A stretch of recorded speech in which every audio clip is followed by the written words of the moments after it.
Bradesco. Entre nós, você vem primeiro.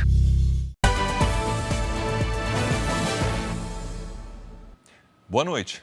Boa noite. Em 2 anos, 32 policiais militares foram mortos enquanto estavam de folga no estado de São Paulo. No caso mais recente, um integrante de um grupo de elite da PM foi morto por colegas ao ser confundido com um suspeito. Cabo Raoni de Paula Vieira era integrante do Comando de Operações Especiais da Polícia Militar. Na internet, postava vídeos da rotina de treinos na academia e de outro trabalho, como instrutor de tiros. O policial de 31 anos foi baleado na noite de ontem, em frente a uma padaria, na zona sul de São Paulo. Raoni não estava trabalhando, por isso não usava uniforme. Ele teria identificado uma pessoa suspeita em um carro e, mesmo de folga, resolveu fazer a abordagem. De capacete na cabeça e com uma arma em punho, ele foi confundido por policiais militares que passavam em uma viatura e atiraram. Zilda acordou com o barulho dos disparos. Parece que foi uns 7 tiros ou 10. Aí pá, pá, pá, pá. Eu achava que era fogos.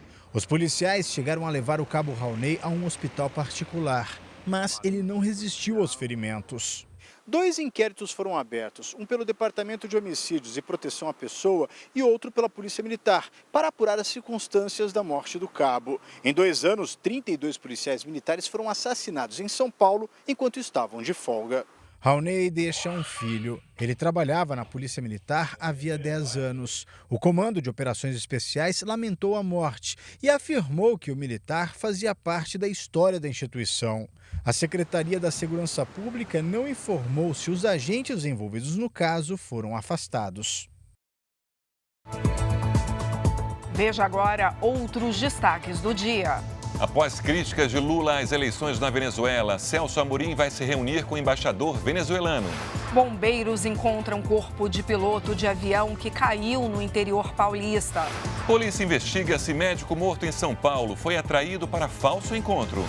Incêndios por sobrecarga elétrica crescem mais de 60% no Brasil. Presidente do Peru é alvo de operação por não declarar relógios de luxo. Ídolo do Corinthians, Sócrates, recebe homenagem e vira nome de rua na França. Paulistão, faltam menos de 24 horas para a primeira partida da final entre Santos e Palmeiras.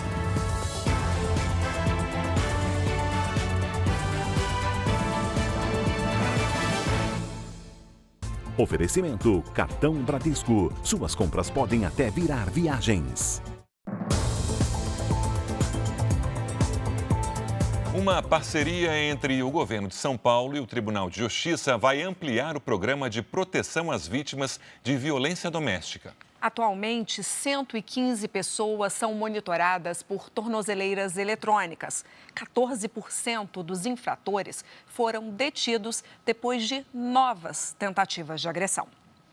No Centro de Operações da Polícia Militar, cada ponto azul representa um dos 78 infratores com tornozeleira eletrônica monitorados atualmente.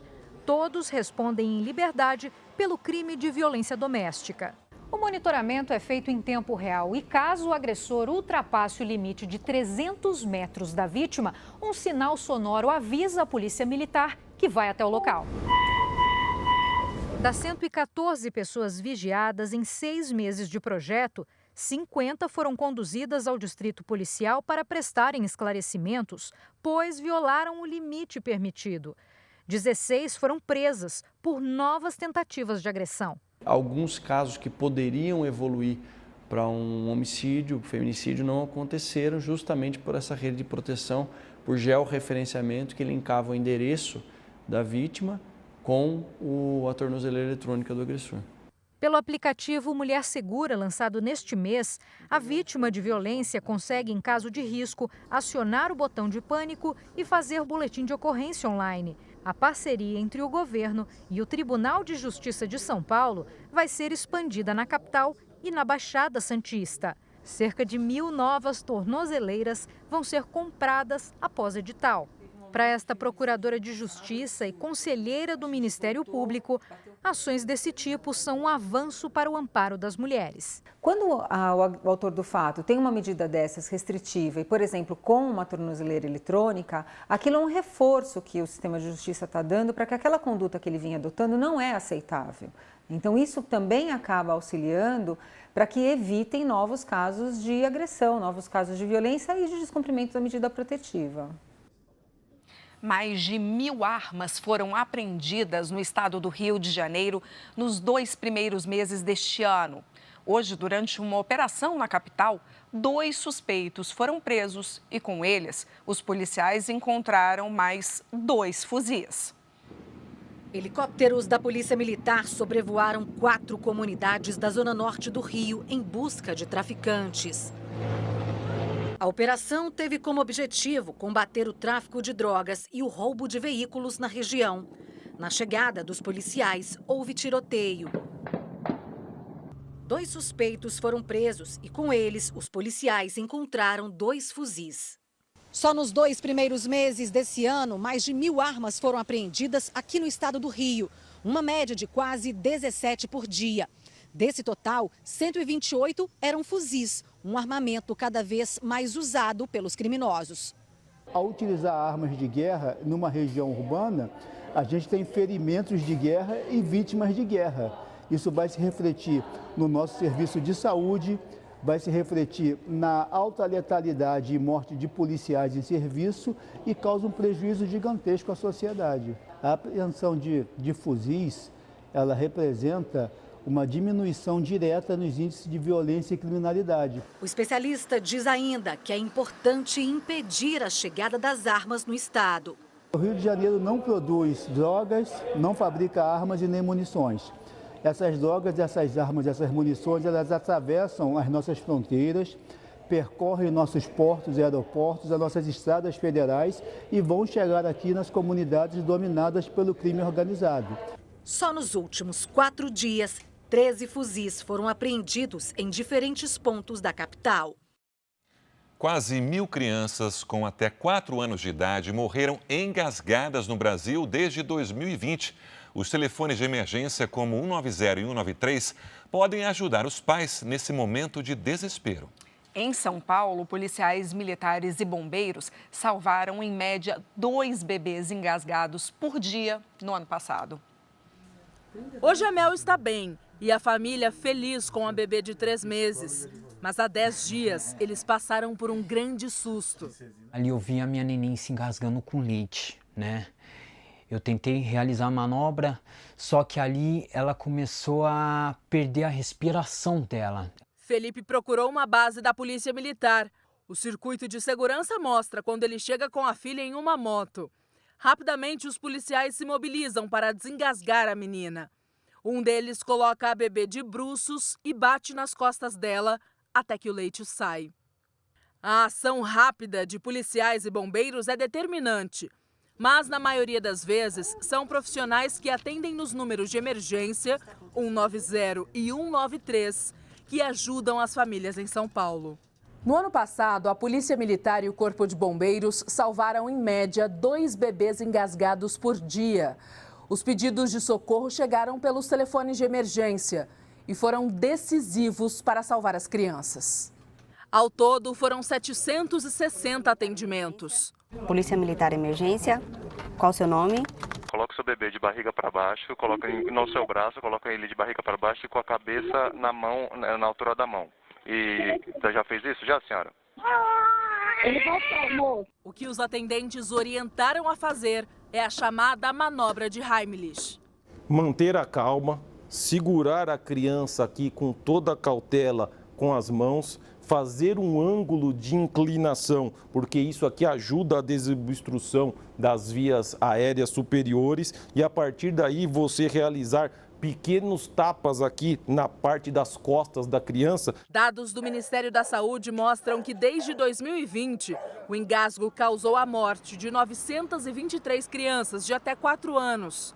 Foram 18 casos só entre janeiro e fevereiro deste ano.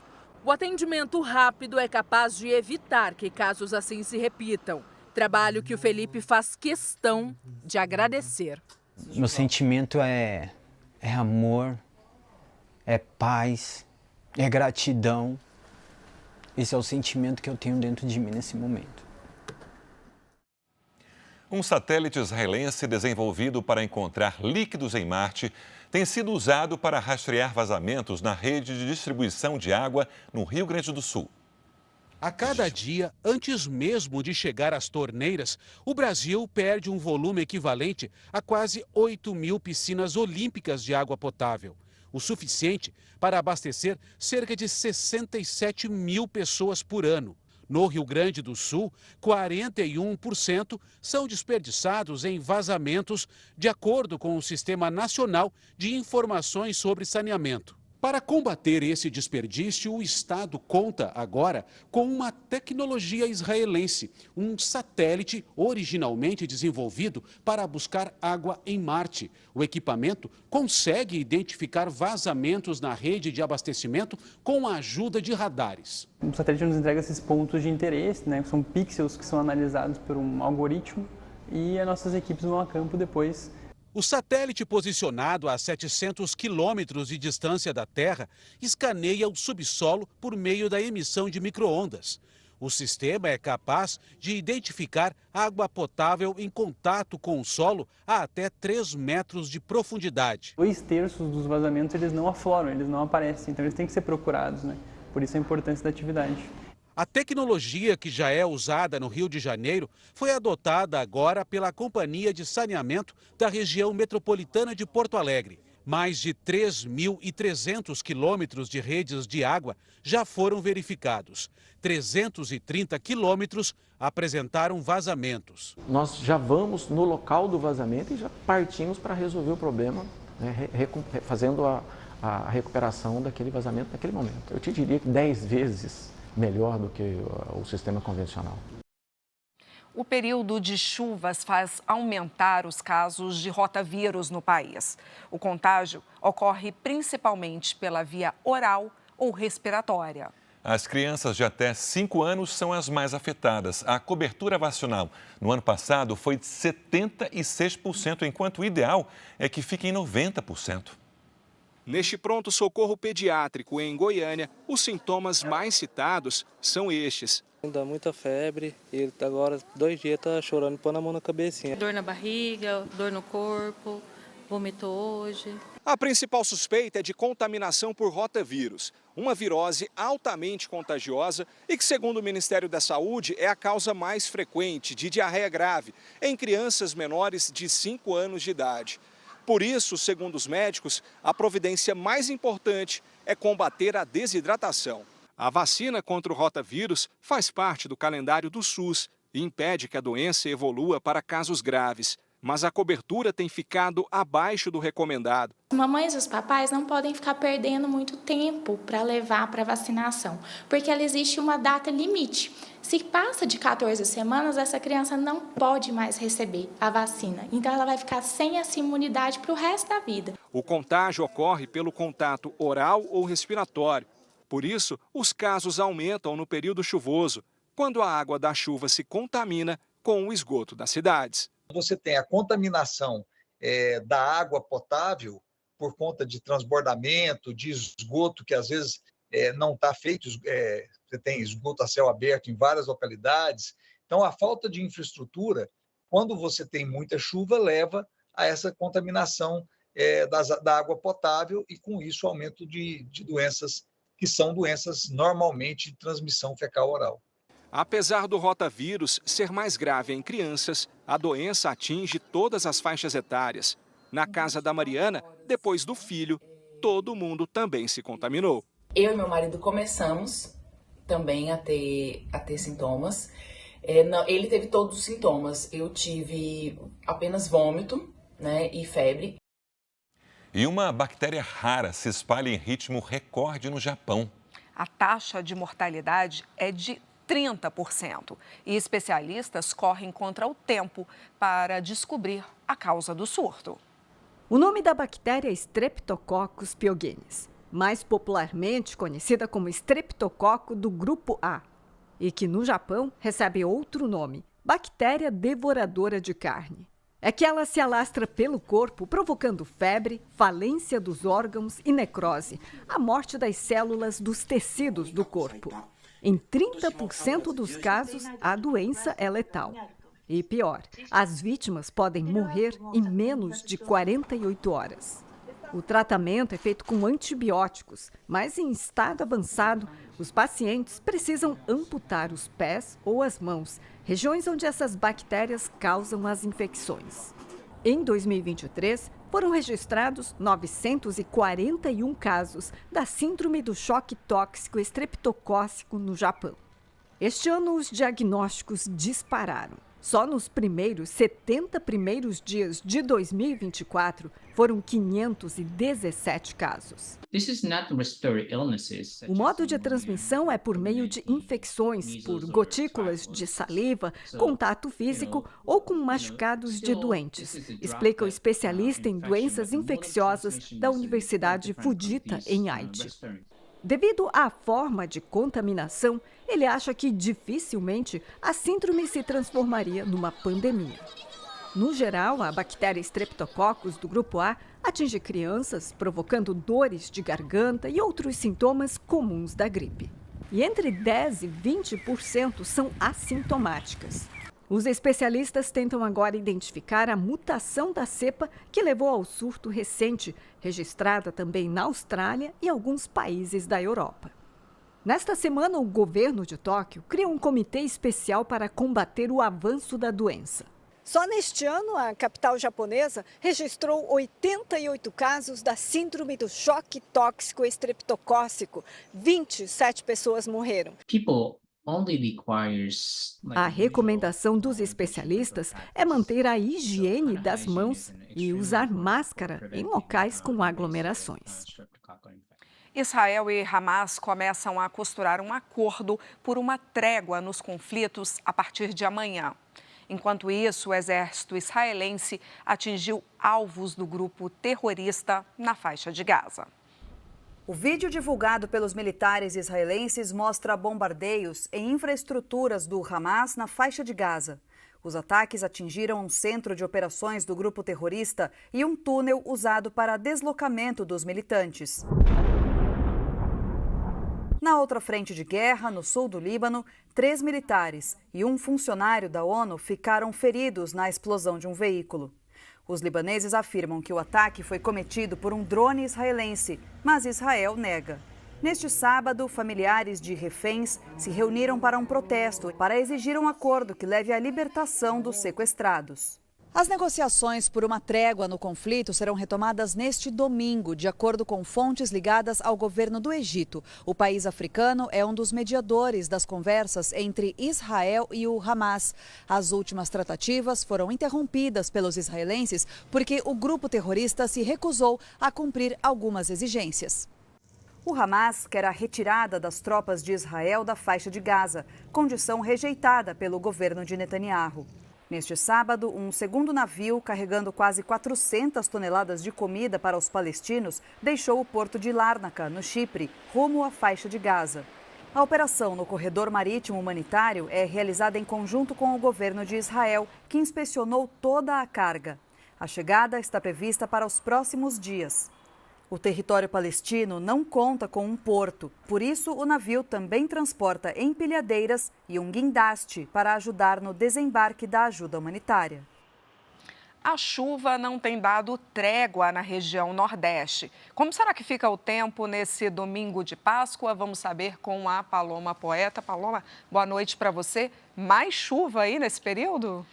Tem sim, Renata, para a região Nordeste, para a região Norte também. Boa noite para você, ao Sérgio. Boa noite a todos. Neste momento, chove forte entre os estados do Maranhão e Sergipe. E amanhã, a combinação de calor e umidade ajuda a formar as pancadas de chuva. No extremo norte, há risco de novos transtornos. Já nas áreas claras do mapa, o sol predomina e não chove. No giro de temperaturas, começamos por Porto Alegre. Tempo firme e máxima de 31 graus. No Rio de Janeiro, sol e 29 graus. Em Cuiabá, máxima de 32. Em Maceió, São Luís e Rio Branco, máxima de 30 graus com chuva forte. Em São Paulo, o sol volta com tudo e faz até 29 graus à tarde. Na segunda, o tempo segue firme com máxima de 28. Na terça, previsão de pancadas de chuva, mas deve ser à tarde, máxima de 28. E na quarta, sol e 29 graus de novo. Começamos o Tempo Delivery com o Valdir, da cidade de Progresso, no Rio Grande do Sul. Vamos para lá então, Sérgio. Oi, Valdir. Domingo, com aquele calorão de 31 graus por aí. Na segunda, a chuva retorna e atenção que pode ser forte, faz 27 à tarde. E na terça-feira, máxima de 29 graus. O Tiago é de Bertolínia, no Piauí. Vamos para lá também então, Sérgio. Oi, Tiago. No domingo e na segunda, aquela combinação de calorão com máxima de 36 graus e pancadas de chuva à tarde. Na terça, essa chuva aumenta, máxima de 33 graus. Para participar também do Tempo Delivery, é só mandar o seu pedido pelas redes sociais com o nome da cidade e a hashtag você no JR. Renata, Sérgio, um ótimo domingo de sol para vocês. Obrigada, para você também. Obrigado, Paloma. Veja a seguir, 30% das crianças de até 3 anos de idade estão sem creche por falta de vagas na rede pública. Após críticas de Lula às eleições na Venezuela, o assessor especial da presidência, Celso Amorim, deve se encontrar com o embaixador venezuelano. Inteligência artificial já é realidade em escolas e universidades do país.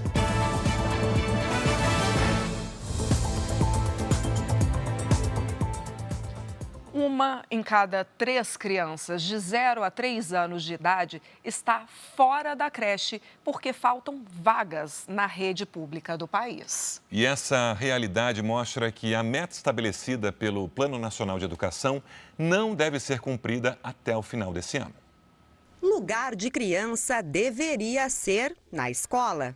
Para a Pamela, mãe de uma menina de 2 anos, a realidade é outra. Isabela está na fila de espera. Isabela está esperando a vaga desde 1 ano e 5 meses, né? Todo ano ela sai numa classificação bem longe, né? E a gente tem esperado. Daí eu liguei para lá, eles falaram que é através de um sorteio da SMED, que tem que aguardar pelo site.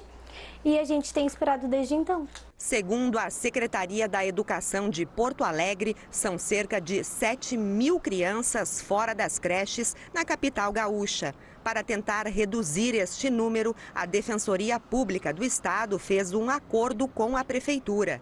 Desde 2022, 1.300 alunos foram beneficiados com vagas direcionadas pelo município. Já sabemos que não há vagas na rede pública ou conveniada, então já encaminhamos para que a SMED faça a compra da vaga na escola particular de menor preço. Nós priorizamos a vaga da escola própria do município, mas também temos um grande número de atendimentos numa rede parceirizada. São organizações da sociedade civil que nos ajudam em Porto Alegre com cerca de 22.000 vagas que são atendidas nesse modelo. A falta de vagas é uma realidade em todo o país. Segundo a Pesquisa Nacional por Amostra de Domicílios de 2023, apenas 38% das crianças de 0 a 3 anos estavam matriculadas em creches no Brasil. A falta de vagas em creche é um problema grave e antigo. O Plano Nacional de Educação, lei criada em 2014, estipulou como meta número 1 reduzir a defasagem. O poder público teria que colocar pelo menos 50% das crianças de 0 a 3 anos na creche até o fim deste ano. Para isto ocorrer, só aqui no Rio Grande do Sul seriam necessárias mais de 900.000 vagas em 9 meses. Ter os filhos fora do ensino também pode significar ter os pais, especialmente as mães, fora do mercado de trabalho. Eu levo ela quando eu posso, deixo ela com minha mãe, com alguém, pago o babá quando dá, mas é bem difícil até, porque só tem adulto, né? E ela precisa estar com crianças da idade dela, né? Aprendendo, né? O embaixador venezuelano no Brasil pediu uma reunião com o diplomata Celso Amorim, assessor de relações internacionais do governo, para discutir as críticas do presidente Lula às eleições na Venezuela. Os principais nomes da oposição ao regime de Nicolás Maduro foram impedidos de registrar as candidaturas, entre eles a opositora Corina Yoris. A reunião deve ser realizada na próxima semana. A embaixada venezuelana solicitou o encontro após os primeiros atritos com o governo do presidente Lula. A reunião será entre o embaixador da Venezuela, Manuel Vedel, e Celso Amorim, principal assessor de política internacional do presidente Lula. Na quinta-feira, o presidente criticou o processo eleitoral na Venezuela. Disse publicamente que impedir a candidatura de opositores para as eleições de julho é um fato grave e que não há justificativa política ou jurídica. Um dia antes, o Itamaraty, com aval do presidente e em conjunto com outros países, já tinha divulgado um comunicado falando em preocupação com o impedimento da oposição de registrar a candidatura de Corina Yoris. Caracas respondeu afirmando que a nota parecia ter sido ditada pelos Estados Unidos. A candidatura da professora Corina Yoris já era a segunda opção do principal partido da oposição na Venezuela. Maria Corina Machado, que venceu as prévias da oposição, já estava impedida de ocupar cargos públicos por uma decisão do judiciário, que é controlado pelo ditador Nicolás Maduro. A líder da oposição agradeceu o apoio do presidente Lula e dos presidentes da França, Emmanuel Macron, e da Colômbia, Gustavo Petro, por pressionarem Caracas a cumprir o Acordo de Barbados e realizar eleições justas no país. A oposição venezuelana registrou um candidato provisório, o diplomata Edmundo González Urrutia. Em campanha nesta semana, Nicolás Maduro classificou a maior coalizão de partidos de oposição de terrorista, mas não apresentou provas de uma suposta tentativa de assassinato contra ele. Com isso, 6 integrantes da Plataforma Unitária Democrática, que foram alvos de mandados de prisão, pediram abrigo na Embaixada da Argentina em Caracas. O governo da Venezuela cortou o fornecimento de eletricidade da representação diplomática. O Ministério Público da Venezuela, que também é controlado por Maduro, acusa os 6 de terrorismo. A oposição diz que as ordens de prisão são arbitrárias. O ditador Nicolás Maduro governa a Venezuela desde 2012. Mais de 5 milhões de pessoas fugiram da Venezuela nesse período, segundo a Agência da ONU para Refugiados. A maioria da população do país enfrenta escassez de alimentos e remédios. Novos bombardeios russos deixaram pelo menos 2 mortos na região de Donetsk, no leste da Ucrânia. A Força Aérea Ucraniana anunciou que derrubou 9 dos 12 drones lançados contra o território. Já são mais de 2 anos de guerra e Kiev encontra desafios para continuar resistindo aos avanços da Rússia. Faltam recursos para conseguir armamentos e está cada vez mais difícil recrutar soldados para o campo de batalha. Os vídeos gravados pelo brasileiro Zelf foram feitos esse ano em várias regiões da Ucrânia, durante o tempo em que ele foi voluntário no exército ucraniano.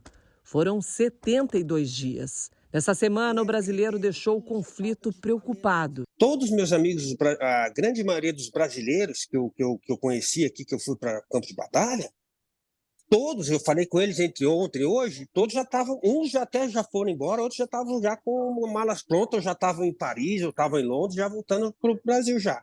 A Ucrânia enfrenta enorme dificuldade para reabastecer as unidades militares dizimadas e exaustas. A falta de armamentos também tem feito o exército ucraniano recuar e perder território. A mais recente e maior derrota foi na cidade industrial de Avdiivka e as forças de Moscou continuam avançando pelo leste da Ucrânia. O que para o professor britânico David Lewis, especialista em políticas globais, fica claro que o Kremlin está em vantagem em termos de munição e exército.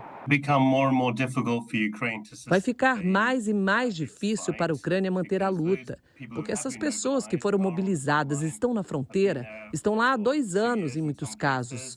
São circunstâncias exaustivas para servir. Eles não têm o poder humano para a luta, analisa o professor. Enquanto isso, o presidente ucraniano Volodymyr Zelensky pressiona os aliados do Ocidente a ajudar a abastecer o exército ucraniano. Mas os esforços estão demorando a fazer efeito. Há meses, um pacote de ajuda de $60 bilhões está retido no Congresso americano. Na Europa, a ajuda também foi cortada consideravelmente. Diante da situação emergencial na Ucrânia, o secretário-geral da OTAN, a aliança militar entre os Estados Unidos e países europeus, fez um apelo aos aliados.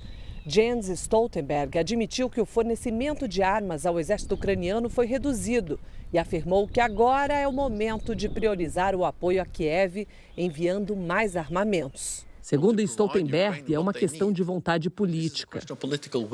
Este professor de política internacional acha que a guerra depende agora do que vai acontecer bem longe da área de conflito.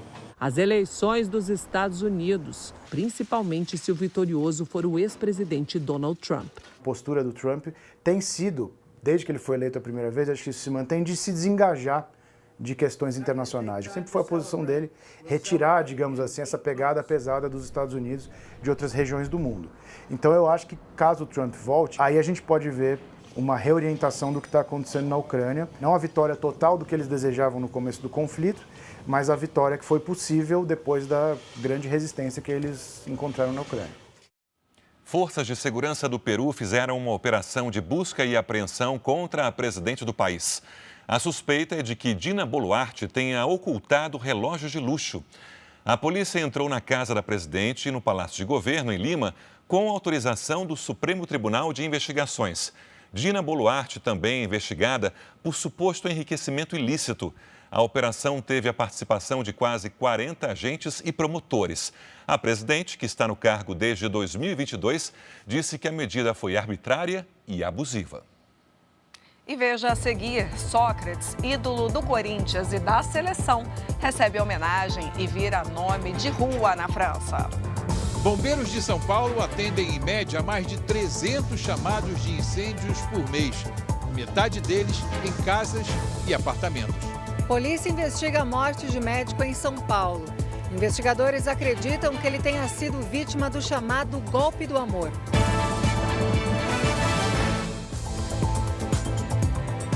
Os bombeiros de São Paulo receberam este ano mais de 10 chamados por dia para combater incêndios no estado. Esta semana, um curto-circuito provocou fogo e as chamas se espalharam por uma residência na capital paulista. Uma moradora foi queimada e está internada. Não é a primeira vez que o seu Geraldo volta à casa onde vivia e que pegou fogo na última quinta-feira. Mas a reação do pintor é sempre a mesma. Dá uma sensação de desespero. A primeira vez que eu cheguei aqui, que eu olhei isso aqui, nossa, eu saí em prantos aqui, chorando aqui, né? Não sabia o que ia fazer. O incêndio começou enquanto a filha dele cozinhava. Ela ainda tentou apagar o fogo, mas sofreu queimaduras e teve que fugir. Vizinhos dizem que em poucos minutos as chamas já tinham destruído o imóvel. Fios partidos, sem isolamento ou falsificados, podem ser apontados como as principais causas de incêndios como este, que destruiu a casa do seu Geraldo. Só perdem para curtos circuitos em aparelhos eletroeletrônicos e eletrodomésticos. Todos os meses, os bombeiros de São Paulo recebem em média mais de 300 chamados para incêndios, quase a metade em residências. No ano passado, foram ao todo 4.173 chamados, em média 347 por mês, ou pouco mais de 11 por dia. Em 2024, até hoje, foram mais de 10 por dia. Os acidentes acontecem também em obras. Durante a noite da última quinta-feira, um prédio em construção no Recife pegou fogo. A principal linha de investigação é que tenha acontecido um curto-circuito. Ninguém ficou ferido. Um outro levantamento revela ainda que o número de incêndios provocados por sobrecarga elétrica cresceu 61% entre 2018 e 2023. Geralmente são aparelhos eletrônicos, então assim, curto-circuito, geralmente, e principalmente no final de semana, né, que o pessoal está mais em casa. E também muitas velas, o pessoal costuma deixar velas ali sem supervisão, essa vela acaba caindo ou mesmo a chama atingindo algum material inflamável. O número de mortes também aumentou, de 61 em 2018 para 67 no ano passado. A filha do seu Geraldo fugiu dessa estatística, mas teve ferimentos graves nas pernas e está internada. Preciso ajeitar isso aqui porque ela vai vir do hospital e eu tenho que estar com isso aqui pronto, né? Um psiquiatra de 35 anos foi morto ontem à noite em São Paulo. Os investigadores acreditam que ele tenha sido atraído para o local por meio de um aplicativo de relacionamento. Segundo moradores, depois de estacionar o veículo por volta das 10 da noite, o motorista já foi abordado por 3 suspeitos. Os criminosos teriam disparado 2 vezes e, na sequência, fugido a pé por uma praça. A polícia foi chamada e encontrou o médico já sem vida. Ele estava sentado no banco do motorista, com uma perna do lado de fora do veículo, o que indica, segundo a investigação, que ele tentava descer do carro quando foi baleado. Só a chave do carro foi levada. A Polícia Civil acredita que o médico possa ter sido atraído para um suposto encontro amoroso. De acordo com os investigadores, a região onde o caso aconteceu é usada por criminosos para aplicar o chamado golpe do amor. Naquela mesma via pública, a gente tem um histórico de ocorrências envolvendo o golpe do amor, em que vítimas foram atraídas para esse mesmo local, a pretexto de realizar um encontro por meio de sites de relacionamento e acabaram rendidas e subjugadas por criminosos. Alguma coisa deu errado e eles acabaram atirando na vítima.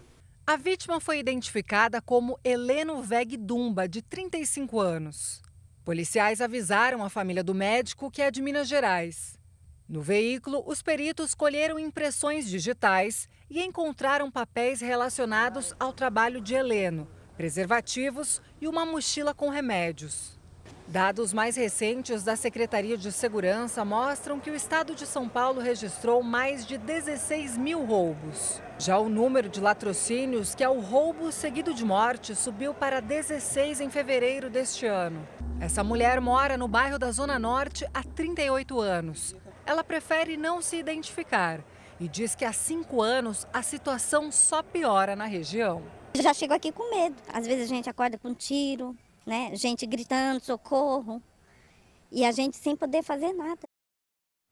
O uso da inteligência artificial em sala de aula pode trazer vantagens para o aprendizado e até ajuda na inclusão de alunos com necessidades especiais. Mas professores alertam que a ferramenta também pode fazer as tarefas no lugar dos alunos. E por isso, alguns colégios já adotam programas para identificar o uso da inteligência artificial. Em algumas escolas, o tradicional quadro de giz deu lugar à tecnologia. Entre os alunos, o computador é equipamento indispensável. E agora, o uso de inteligência artificial se tornou uma importante ferramenta para auxiliar nos estudos. A inteligência artificial, ela traz muito isso de juntar várias informações que ela considera verdadeiras em um texto e auxilia muito nos estudos, em pesquisas que a gente faz, né? Ajudam a gente a ter um aprofundamento muito maior na matéria e conseguir entregar trabalhos com excelência para os professores. Nesta escola particular em São Paulo, a tecnologia tem sido usada por estudantes e professores. A aula fica muito mais dinâmica, né? Se não tem um professor escrevendo 50 minutos na lousa e o aluno copiando, tem muito mais interatividade entre professor e aluno.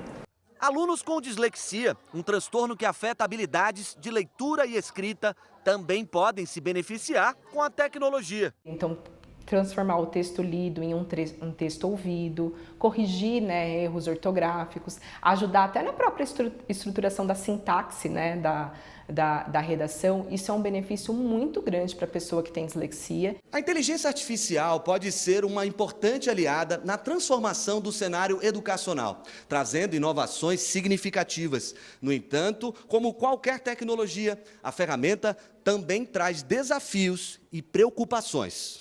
Os professores estão atentos e querem evitar que os recursos sejam usados pelos alunos para plagiar as atividades. A solução aqui foi usar um programa que identifica se a inteligência artificial realizou toda a tarefa. Uma redação, por exemplo. O texto é detectado se há plágio, o quanto ele usou de inteligência artificial. Então, o aluno também recebe essa informação como um relatório, né? E, acima de tudo, a gente tem que pensar na questão da ética do uso da inteligência artificial.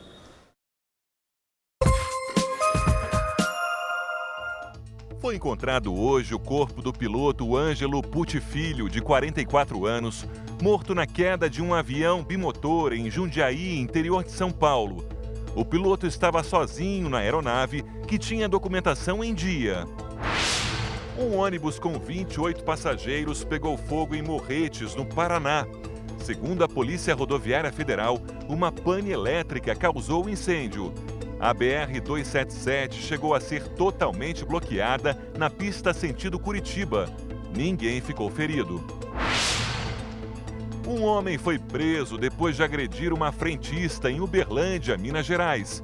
Ela se recusou a encher com gasolina um frasco de amaciante. Segundo a Associação Brasileira de Normas Técnicas, o combustível só pode ser comercializado em recipientes certificados pelo Inmetro para o transporte de combustível.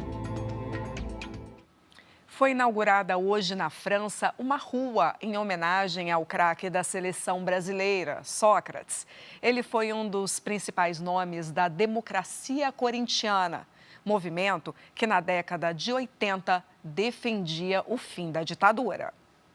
A rua Doutor Sócrates dá nome a uma das vias da Vila Olímpica que receberá a delegação brasileira durante os Jogos de Paris. O local fica na cidade de Saint-Ouen, a poucos quilômetros do centro da capital francesa. O evento de inauguração contou com a presença do irmão de Sócrates, o tetracampeão Raí. É um legado gigantesco, né, que representa isso daqui e, sem dúvida nenhuma, encarna o que o Sócrates sempre lutou, né? O poder de transformação do esporte. A França é marcada pela ideia da igualdade, liberdade, fraternidade, e essa é a imagem da vida do Sócrates como cidadão e como um dos maiores jogadores que nós já tivemos, né? Formado em medicina, Sócrates ainda ganhou um mural na entrada da cidade. Como jogador, foi ídolo do Corinthians e atuou nas Copas de 82 e 86. Ele morreu em 2011. Futebol, amanhã às 6 da tarde, a Record transmite Santos e Palmeiras para todo o Brasil. É o primeiro jogo da grande final do Paulistão. Depois de 8 anos, o Santos volta a disputar uma final de Paulistão. A vitória sobre o Bragantino garantiu a classificação e marca uma nova fase depois do rebaixamento no Campeonato Brasileiro no ano passado. Para reviver os dias de glória, a diretoria contratou o técnico Fábio Carille e o treinador conhece bem o gostinho do título paulista. Ele foi tricampeão consecutivo pelo Corinthians. Participei de um trabalho aí que todos sabem de 10 anos ali no Corinthians. Por isso que a continuidade nesses momentos eu vejo que ela é muito importante. Mas a tarefa do Santos não será fácil. Do outro lado, o técnico Abel Ferreira quer repetir o feito de Carille e tenta o tricampeonato consecutivo. Invicto, o time não perde uma partida desde o ano passado. Tem o melhor ataque do Paulistão, o artilheiro Flaco Lopes com 10 gols e o novo astro do futebol, Endrick. Como se não bastasse tudo isso, o Palmeiras conta ainda com a Manu, a mini influencer do Verdão. A gente veio na casa da Manu porque ela é muito torcedora do Santos, né? Palmeiras! É Palmeiras, eu errei. E também a gente veio aqui porque ela gosta muito, o jogador predileto dela é o Veiga. Mulino! Com apenas 5 aninhos, ela não sabe pronunciar corretamente o nome do ídolo Murilo, o zagueiro do Palmeiras e da seleção brasileira. O jogador já tirou várias fotos com a Manu na porta do CT. Em troca desse carinho, o Murilo ganhou até um bolo de aniversário personalizado. Ideia da Manu. Naquela época eu mandava mensagem pra namorada dele, a Bruna. E aí eu falei, olha, ela quer cantar um parabéns pra ele. E ela falou, adorei a ideia. Linda! Aqui na casa da Bárbara e da pequena Manu, quase tudo é do Palmeiras. Olha só a entrada do quarto personalizada, mochila pra ir pra escola. Agora, mais do que do Palmeiras, tem muita coisa do tio Murilo. Olha, várias fotos. Aqui são todas as vezes que você encontrou ele, né? Uhum. Olha, tem desenho, o jeitinho que ela escreve Murilo. E a gente descobriu, vem aqui um pouquinho, Manu, que ela tem um peixe de estimação, que fica aqui perto, olha, dos desenhos do Murilo. Agora conta pro tio, como é que é o nome desse peixe? Murilo. O primeiro jogo da final, a Manu e o Brasil inteiro vão acompanhar amanhã, na tela da Record. É a reedição da final de 2015, vencida pelo Santos, quando a Manu nem havia nascido. Mas nesse ano, se depender dela... Quem vai ser campeão paulista? Palmeiras. Com gol de quem? Do Henrique do Murilo. Veja a seguir, avião faz pouso de emergência por causa de turbulência nos Estados Unidos.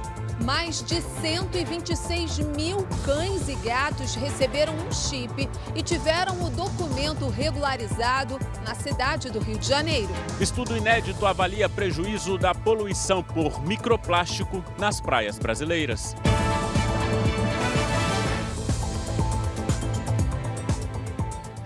A libertação de Daniel Alves esta semana, após o pagamento de uma fiança equivalente a 5,5 milhões de reais, foi alvo de críticas em todo o mundo. E levantou discussões sobre o processo penal brasileiro, que, ao contrário do espanhol, não permite o pagamento de fiança em casos de crimes considerados hediondos, como estupro.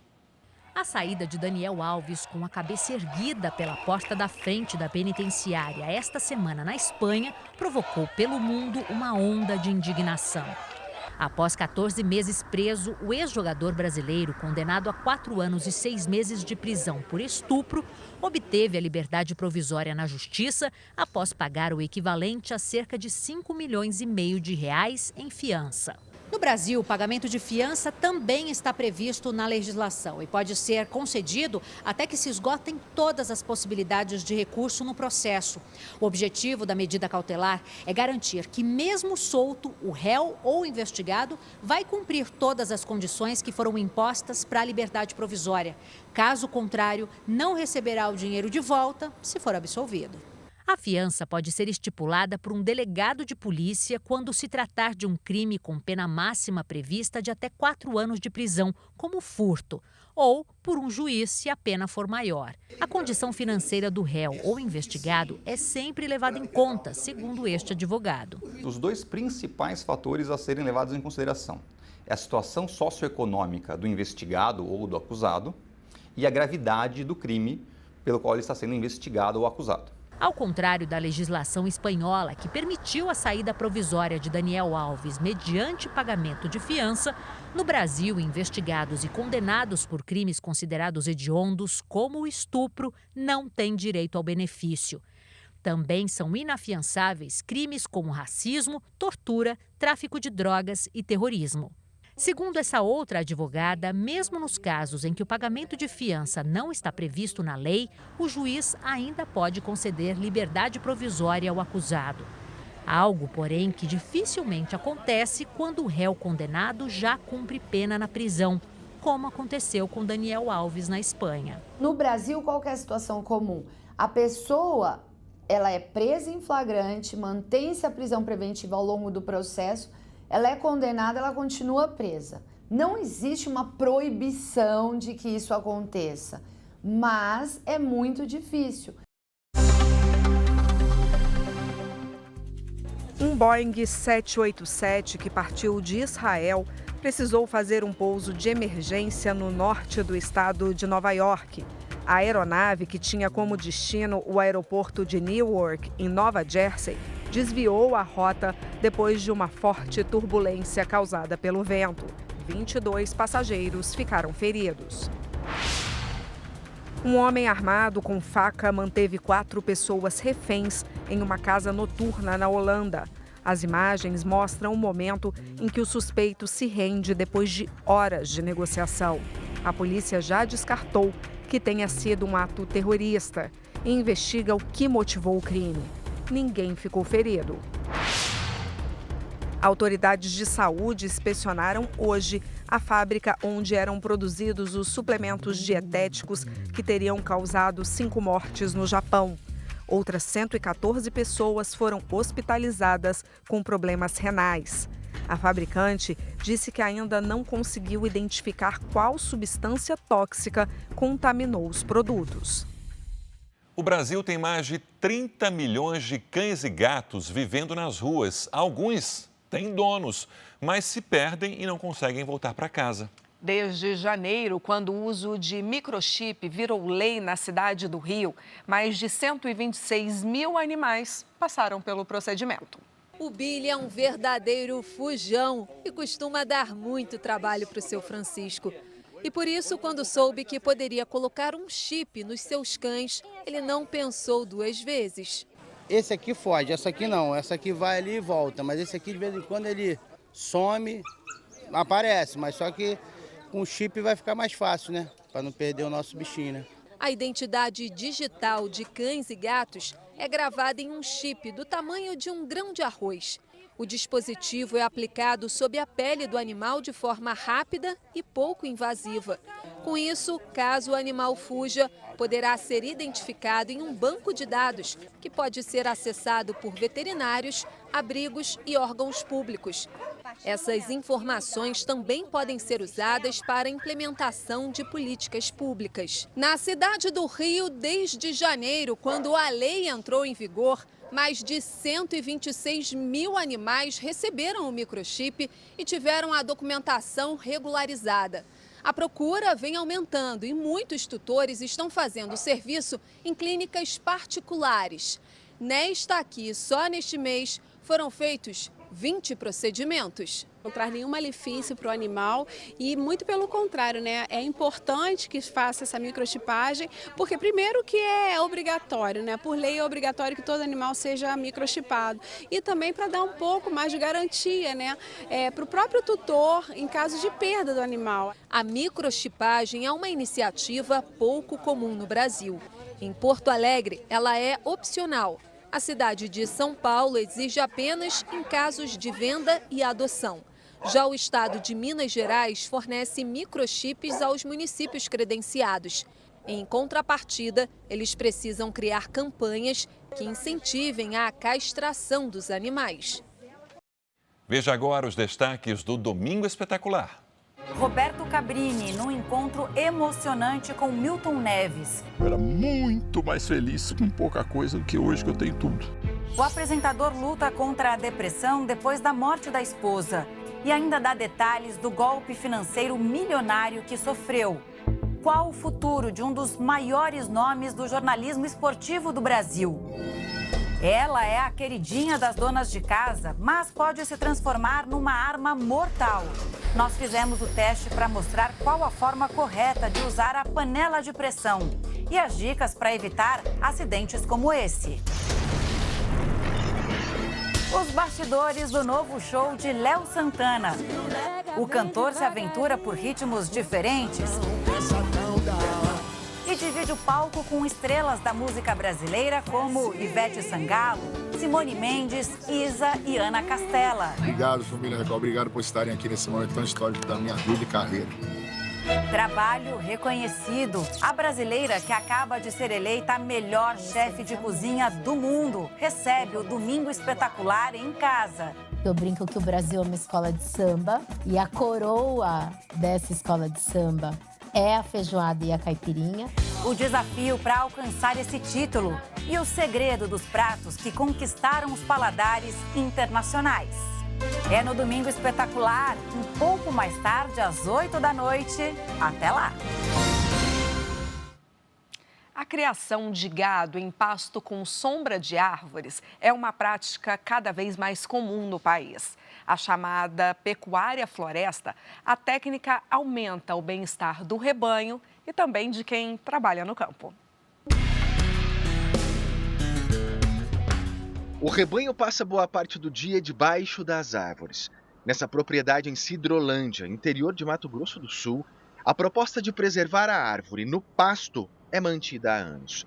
A fazenda faz parte de uma associação de produtores que prioriza a sustentabilidade ambiental e a baixa emissão de carbono. Os animais que foram desmamados pesaram 20 quilos a mais dos animais que foram desmamados nas áreas que não têm sombreamento. A técnica é recomendada pela Embrapa, já que a sombra das árvores melhora a qualidade do pasto, além de promover conforto térmico ao animal. E as vantagens não param por aí. Esse sistema de integração ajuda a combater as mudanças climáticas, que contribuem para o aquecimento global. Na sombra, o animal fica mais dócil, rende no processo de engorda. Prática de manejo que favorece também o homem do campo. No calor a gente sente mais do que onde tem uma sombra, né? Porque geralmente a gente está exposto ao sol. O gado sem uma sombra, sem nada, é muito ruim trabalhar. Até pra gente também é ruim demais, né? De acordo com dados do IBGE, o país tem um rebanho de aproximadamente 232 milhões de cabeças de gado, ou seja, há mais gado do que gente. A expectativa é que até 2030 a técnica pecuária floresta ocupe uma área equivalente a 35 milhões de campos de futebol. Hoje, a área ocupada é de pouco mais de 13 milhões de campos de futebol, menos da metade da meta estabelecida. Bem-estar animal não é só um bom manejo feito no curral, e sim é uma sanidade bem feita, uma nutrição bem feita, né? É um ambiente que a gente pode trabalhar com qualidade, né? Tanto para o animal quanto para os nossos funcionários. Entre as principais preocupações de autoridades em todo o mundo está a poluição de oceanos e praias por microplásticos, que são pedaços minúsculos de plásticos. Um novo estudo vai analisar qual é o grau de contaminação do litoral brasileiro. Este casal só queria aproveitar o dia nesta praia de Salvador. Mas assim que chegou, seu Valdevino ficou impressionado com a poluição. Muito lixo. É lamentável da forma que se encontra o meio ambiente, porque as pessoas não colaboram. Muita sujeira, muitos plásticos. Sacolas, garrafas, tampas, é plástico por toda a parte, que se mistura à água do mar e à areia da praia.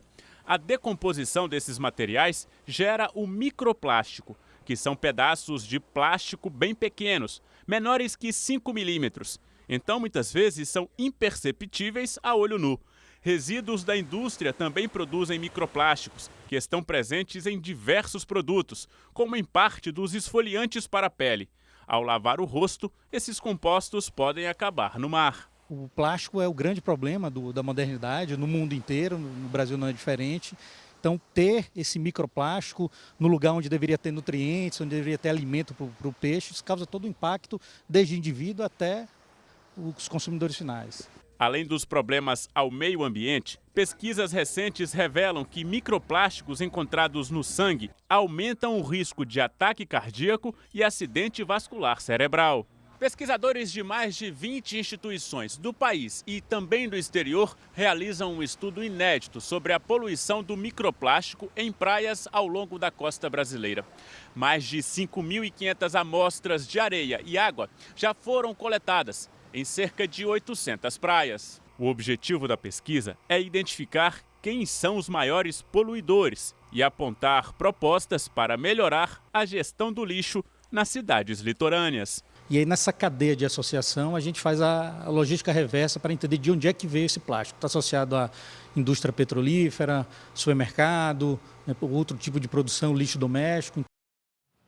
O Jornal da Record termina aqui. A edição de hoje na íntegra e também a nossa versão em podcast estão no Play Plus e em todas as nossas plataformas digitais. Fique agora com a continuação do Cidade Alerta, edição de sábado com a Patrulha do Consumidor. E logo após tem Super Tela com o filme Paulo, Apóstolo de Cristo. Imperdível. Uma boa noite para você. E eu te encontro amanhã no Domingo Espetacular. Boa noite. Até lá.